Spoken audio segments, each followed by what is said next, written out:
¿Qué tal? Les habla Jorge Gestoso. En el programa de hoy, el panorama electoral rumbo a las elecciones en Panamá con otro notable invitado, Juan Cajar, periodista y profesor universitario directamente desde Ciudad de Panamá. Juan Cajar, una cálida bienvenida al programa. Muchas gracias, señor Gestoso, aquí de Panamá. Saludos a ti y a tu audiencia. Juan, ya estamos en plena campaña electoral rumbo a las elecciones del 5 de mayo. ¿Qué es lo que estás observando con mayor atención de este proceso electoral? Bueno, estamos viendo un proceso inédito en muchos aspectos. En términos generales, este es un proceso en el cual hay 8 candidatos a la presidencia de la República. También se eligen 20 diputados al Parlamento Centroamericano, 71 a la Asamblea Nacional y distintos cargos de elección popular, nivel de alcaldes y de otros gobiernos locales. Estamos hablando de que esta elección también se da en un contexto complejo de cierta inestabilidad por algunos elementos sociales, también por una irrupción un poco de la justicia en el proceso, con distintos casos de alto perfil que se siguen también a candidatos presidenciales. Estamos hablando de que de los candidatos, la mayoría son bueno, de partidos tradicionales.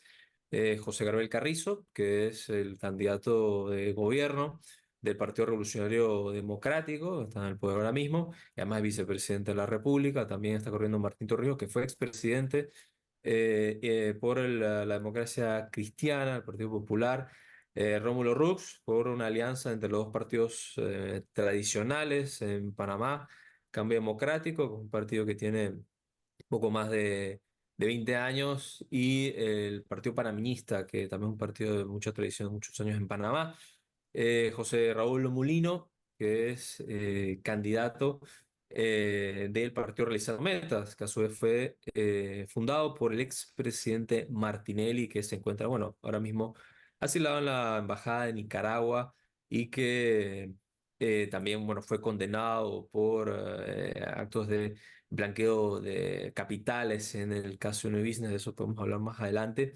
Y bueno, hay 3 candidatos por libre postulación, que es una figura reciente en Panamá a nivel presidencial, donde no se necesita una plataforma partidaria para postularse, sino de solo con una recolección de firmas vinculado con el padrón electoral en proporción pueden correr. Hay 3 candidatos, entre ellos una candidata de izquierdas, que es la única candidatura de izquierdas en el proceso, la de la docente Maribel Gordón, que es economista y profesora universitaria, y Ricardo Lombana, que es candidato también de un partido político nuevo de reciente creación. Entonces, Panamá llega a esta elección pues con una pluralidad de candidatos y también con una inestabilidad un poco social y política. Además, llegamos de un estallido social ligado al rechazo a un proyecto minero en Donoso, en la provincia de Colón, que es una provincia que está en el lado atlántico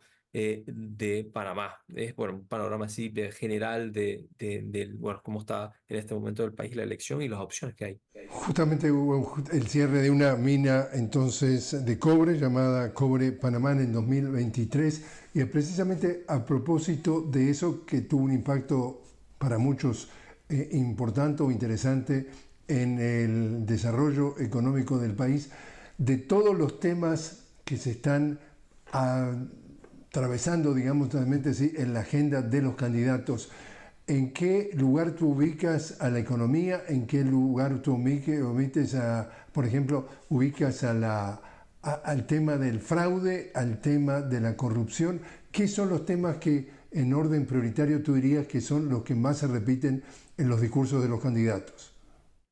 Bueno, hay algunos puntos transversales sobre problemas estructurales que no se han resuelto en Panamá y que bueno, se repiten en los discursos de varios de estos candidatos. Uno de ellos es el tema económico en Panamá, especialmente después de la pandemia se ha dado un aumento del desempleo, pero particularmente la informalidad.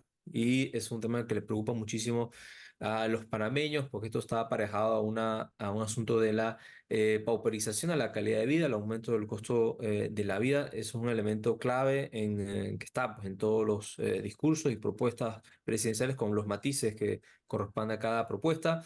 Otro elemento que también se repite en las propuestas presidenciales es la lucha contra la corrupción, precisamente por los casos de alto perfil que han habido. Hay que recordar que el expresidente Martinelli, que además era candidato presidencial hasta hace poco, cuando fue inhabilitado luego de ser condenado en firme, como establece la norma electoral en Panamá. Un candidato no puede correr a las elecciones si tiene una condena en firme, como es el caso del señor Martinelli.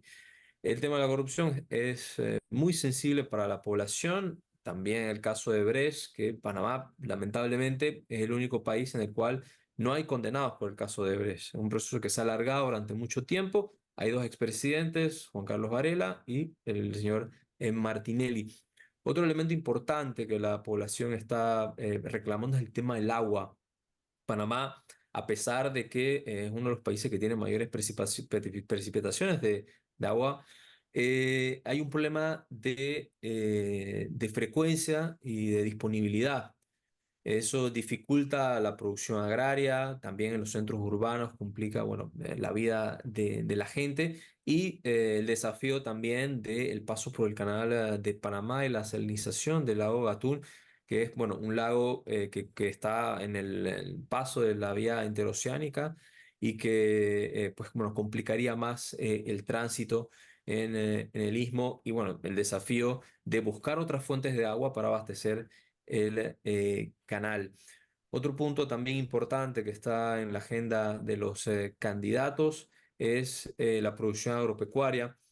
Panamá ha tenido una disminución paulatina del desarrollo de los aspectos productivos en materia agraria y de soberanía alimentaria y se ha afectado mucho más con la entrada de tratados de libre comercio, pero en particular hay una preocupación de los productores sobre el tratado de libre comercio que se firmó con los Estados Unidos y que implicaría, bueno, la entrada de productos subsidiados y en condiciones de desigualdad frente a los productores panameños. Es otro tema también que está sobre la mesa entre las propuestas presidenciales y, por supuesto, la inseguridad. Panamá, aunque la cifra de inseguridad en comparación con otros vecinos de la región son menores, si se compara con los años anteriores, ha habido un aumento de los homicidios, de los crímenes violentos, y eso es un asunto que también preocupa muchísimo a la ciudadanía. Luego hay matices de proyectos. eh, Entre los distintos candidatos puntuales, pero básicamente serían los principales temas que preocupan a la gente. ¿Cuál sería el orden, digamos, de que algunas encuestas han colocado sobre la mesa de la preocupación de la gente? Inicialmente economía, después inseguridad y luego más adelante corrupción, que son los temas principales, digamos, que han movilizado también los discursos y los debates en este periodo de campaña. Un tema que de alguna forma sorprende cuando se está viendo a Panamá desde fuera de Panamá es, ustedes tienen lo que muchos califican como la vaca lechera, que es el canal de Panamá, que ya a esta altura, desde el año 2000, es de propiedad del gobierno de Panamá, de los panameños. Es decir, allí no tienen que hacer ningún esfuerzo, simplemente vienen los barcos, atraviesan el canal e incluso tuve oportunidad de entrevistar al administrador y me quedó grabada una frase que dijo: cruzar el canal de Panamá es como ir al cine, hay que pagar por adelantado, decía él. Y el tema es, dado que tienen esa vaca lechera que ha sido no sé, un regalo de Dios respecto a otros países latinoamericanos, ¿cómo es que ustedes explican que la economía no sigue siendo floreciente?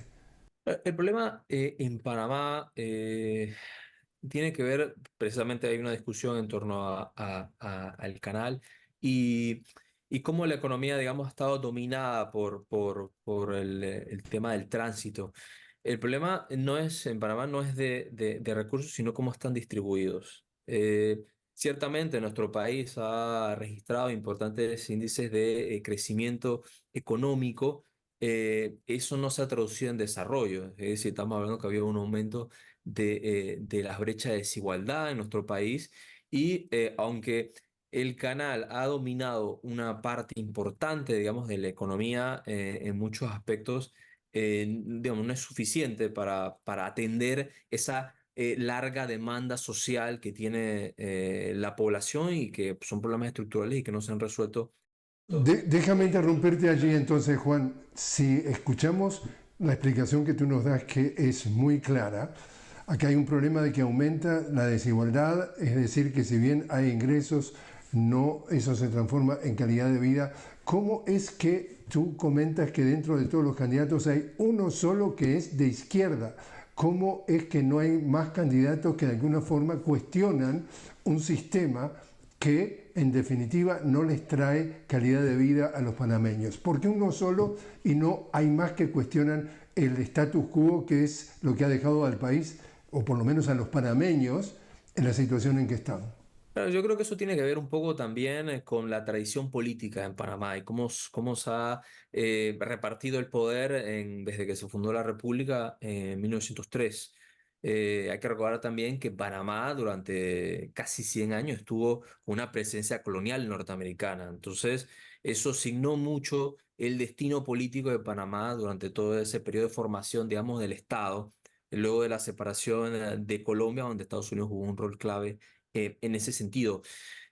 Panamá históricamente ha tenido la participación de la izquierda o de fuerzas progresistas en distintos momentos, sobre todo en el plano de las organizaciones populares y sociales, sindicatos, gremios, docentes, el movimiento estudiantil. La izquierda jugó un rol muy importante, un suceso histórico en Panamá, el 9 de enero de 1964, donde bueno, fue una insurrección anticolonial contra la presencia norteamericana en nuestro país. Pero le ha costado a las fuerzas de izquierda traducir ese respaldo en estas organizaciones sociales a la parte electoral. Y eso se suma, pues, como ya mencioné, a la presencia norteamericana en nuestro país, que en los primeros años de la República ya había establecido una represión contra alternativas distintas, digamos, o que cuestionasen el status quo colonial. Ya entre el año, después de la Segunda Guerra Mundial, entre el 45 y el 68, hubo una suerte de macartismo criollo en Panamá, donde se persiguió a la izquierda o cualquier postura de izquierda. Eso tuvo unos ajustes después del golpe de Estado en el año 68, donde después llega Omar Torrijos formalmente al poder. También hubo persecución de ciertos sectores de la izquierda. Y en Panamá, después de la invasión norteamericana en 1989, se ha dado poco espacio para pluralidad.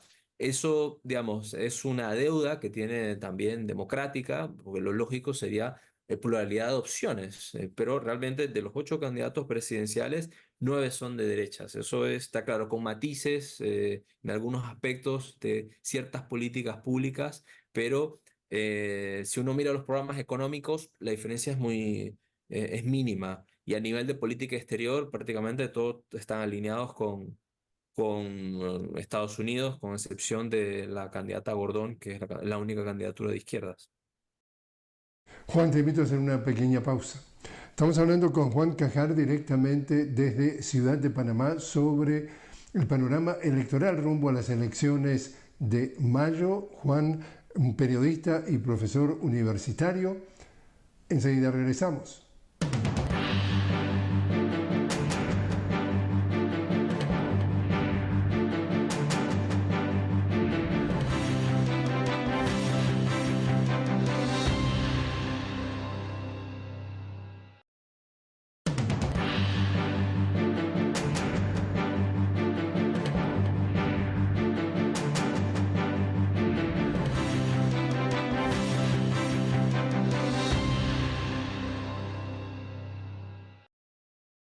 Continuamos hablando con Juan Cajar directamente desde Ciudad de Panamá sobre el panorama electoral rumbo a las elecciones de mayo. Juan, periodista y profesor universitario. Juan, un tema que siempre anduvo en la conversación política ha sido las denuncias del fraude. Tú recuerdas perfectamente que aún hoy el candidato Donald Trump sigue insistiendo de que él es víctima del fraude. Vimos a Keiko Fujimori haciendo el mismo discurso. Es decir, estamos hablando de que parece ser una tendencia en las Américas que el que no gana como quiere o cuando quiere, entonces hubo fraude. ¿Qué pasa con el tema del fraude en Panamá? Bueno, ciertamente en Panamá, aunque siempre se ha planteado a algunas fuerzas políticas u otras, ha cuestionado el modelo electoral, al menos la mayoría de las encuestas han planteado hasta ahora de que de las instituciones que tenían más respaldo de la población era el Tribunal Electoral como árbitro, digamos, de los procesos electorales en Panamá. Eso ha cambiado en los últimos años, especialmente en esta elección en particular, entre otras cosas por el impacto que ha tenido, digamos, los procesos judiciales que se siguen a distintos candidatos. E incluso se habla de judicialización de la política en Panamá, dependiendo a quién se le pregunte. Hay procesos de inhabilitación contra algunos candidatos, y bueno, y diferencias sobre si se puede sustentar o no esto. Pero yo creo que en Panamá, la gente poco a poco ha tenido una suerte de desafección con la política y menos confianza en las instituciones. Y creo que en las posibles, digamos, reclamos por falta de transparencia o fraude en que podrían darse en una elección como la que se va a dar el 5 de mayo próximo, estarán ligados más bien a esta desconfianza que existe, ¿no? Existe un clima de desafección democrática, y que consideramos que está ligado más bien a que el sistema democrático en Panamá no ha resuelto las necesidades materiales ni existenciales, espirituales de la gente. Tampoco siembra ningún tipo de esperanza de un país mejor. Es un modelo que ha fallado, y cuando me refiero a un modelo, concretamente es el establecido por los Estados Unidos en 1989, cuando bueno, invade Panamá con 25.000 tropas, la movilización más grande de tropas de la guerra de Vietnam el 20 de diciembre de 1989, y en Panamá se establece un modelo de multipartidos que había presentado una promesa de que no iba a haber corrupción, de que se iba a mejorar las condiciones económicas, pero esas promesas no se cumplieron. Entonces, las críticas que podría haber o preocupación por la transparencia del proceso también están ligadas a ese problema estructural en el cual la gente no resuelta sus necesidades y empieza no solamente a cuestionar a los políticos, sino también al mismo modelo político y económico en Panamá. En cuanto a política exterior, ¿varían entonces las propuestas de los distintos candidatos? Realmente no hay mucha variante. Quizás la única que podría tener una postura distinta sería efectivamente la candidatura de izquierda de la profesora Maribel Gordón. El resto, con ciertas diferencias, pero lo que seguramente va a mantenerse estable va a ser las relaciones con los Estados Unidos. Es poco probable que cambie. También las relaciones con China, aunque todos los candidatos han mostrado su interés de mantener unas buenas relaciones con China, el actual gobierno de Laurentino Cortizo se alejó un poco de la política con China, pero no ha representado, digamos, una ruptura. Además, Panamá tiene unas importantes relaciones comerciales con la República Popular China, y eso es poco probable que se retroceda. En materia regional, la mayoría de los candidatos van a mantener probablemente una política, por lo que han dicho antes y algunos que han presentado en sus programas, de acercamiento regional, participación en los organismos regionales como la OEA, como la CELAC, aunque probablemente signada por los vaivenes que se establezcan en Washington. Lamentablemente en Panamá, en los últimos 30 años no había una política exterior que tenga un vínculo con un proyecto nacional. Entonces, más bien está sometida a intereses extranjeros, y que Panamá incluso ha visto afectada, por ejemplo, con el tema de las listas discriminatorias. No había una política coherente en ese sentido y ha complicado también a Panamá con eso. Entonces, es razonable pensar de que cualquier gobierno, cualquiera de los candidatos que vayan a ganar, con excepción de la candidatura que te mencioné, de la señora Gordón, pues va a mantener la misma política que, por ejemplo, mantuvo el gobierno de Cortizo, igual el anterior, el señor Varela y demás candidatos. El tema de la migración, estamos hablando de que hay un flujo insólito que ha logrado pasar todos los récords posibles a través del territorio de Panamá. Cuéntanos. Sí, es un desafío enorme que tiene Panamá, pero también es un desafío regional. De hecho, la última cifra que dio la Dirección Nacional de Migración en Panamá es que se espera que la cantidad de migrantes ascienda a más de 100.000 en esta fecha, cuando eso va superado por 20% más que el año anterior. Entonces, es una situación que desborda Panamá. Hay discusión sobre la necesidad de que se declare un estado de emergencia en esa región para atender esa situación. Y es dramática lo que ocurre en el Darién, porque es una frontera, también para que la audiencia también conozca, es una frontera que no tiene conexión terrestre entre Colombia y Panamá. También es una región selvática, geográficamente compleja, porosa y que no tiene una presencia del Estado uniforme, tanto del lado colombiano como del lado panameño. Entonces es muy difícil vigilarla y mantener unos controles mínimos para poder evitar, digamos, que el crimen organizado que se ha establecido ahí con el tráfico de personas, pues utilice a esta gente bueno, está migrando, es pasando por Panamá y por Centroamérica hacia el norte del continente para no sufrir estos abusos que ha habido, bueno, denuncias de todo tipo, abusos sexuales, la gente enfrenta problemas de asaltos, es muy difícil el asunto. El tema de migración, para apuntarlo, bueno, relacionado con la cuestión electoral, es una preocupación de la ciudadanía, pero no está en los puntos más relevantes por ahora. Entre otras cosas, porque el conflicto sobre todo se circunscribe a una parte alejada del país, en la frontera con Colombia, eso es en la parte oriental del país, y hay poca población.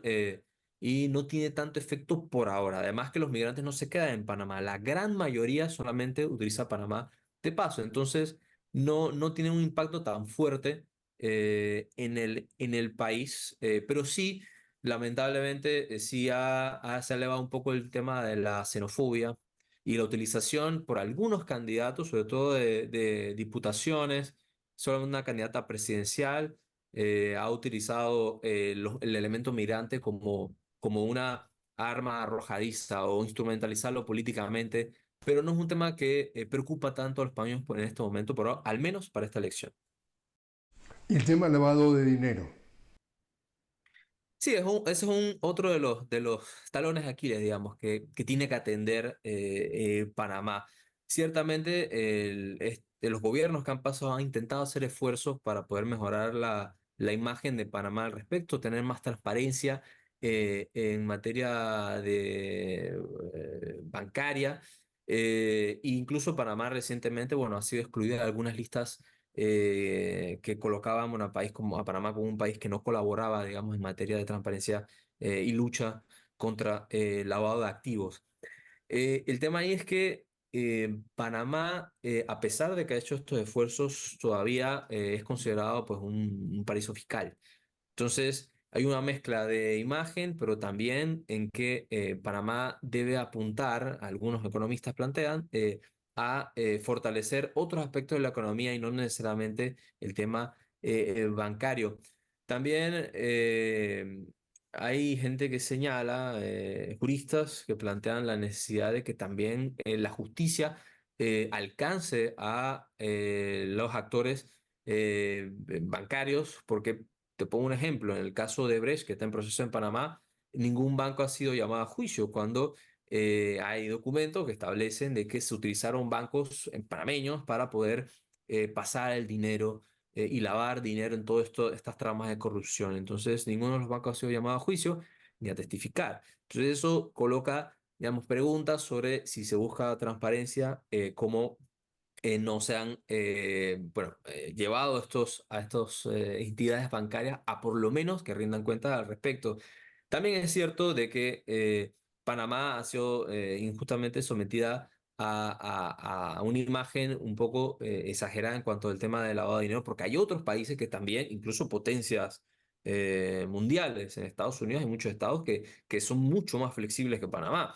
Igual otras jurisdicciones que están bajo dominio de países europeos y no reciben el mismo trato, digamos, que recibe Panamá en ese sentido. Entonces, algunos candidatos han prometido enfrentar esta situación con una política exterior que sea más agresiva, digamos, en la defensa del sistema bancario panameño.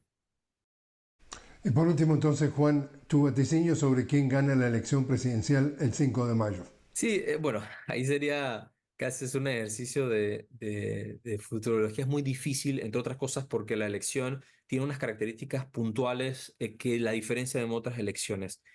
Y tiene que ver con que Panamá, digamos, llega a esta elección con un panorama complejo, con crisis, distintas crisis que están cruzadas una entre sí. Yo colocaría, digamos, tres para que la audiencia tenga una idea. Primero es una crisis de ligar la legitimidad de los actores políticos y las instituciones democráticas, que ya lo adelantamos más adelante, y que eso se expresa un poco en la forma de hacer política, con muchas dinámicas clientelares y corrupción. Luego, lo segundo tiene que ver con una crisis social que está vinculada a la desigualdad de la que ya hablamos, con la informalidad y el empleo precario. Y el tercero apunta al Estado, a la crisis que hay de las estructuras estatales y los mecanismos de gestión pública. El problema de la recaudación, el tema de la evasión, entre otras cosas. Entonces, ese panorama enradecido se suma a que no hay un candidato fuerte, digamos, que pueda separarse del resto de los candidatos en la intención de voto. Eso por un lado. Y lo otro es que el principal candidato, por lo menos de acuerdo a las encuestas, creo el señor Martinelli, ya no va a participar y está esta inclusión de la justicia en el proceso que ha generado, digamos, suspicacias por parte de distintos sectores del país. Pero volviendo a tu pregunta, contextualizando después de esto, eh, yo soy de la idea de que en Panamá podría haber una dispersión del voto, no está muy claro quién podría ganar, pero quien gane puede que tenga menos del 25%, algo que nunca ocurrió en Panamá.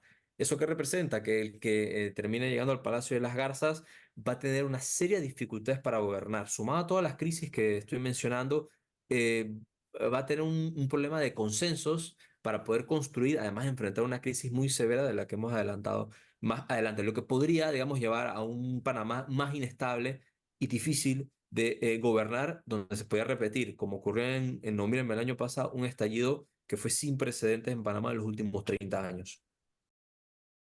Juan Cajar, muchísimas gracias por haber estado con Y nosotros. gracias a ti y a ambas saludos a todos los que nos siguen.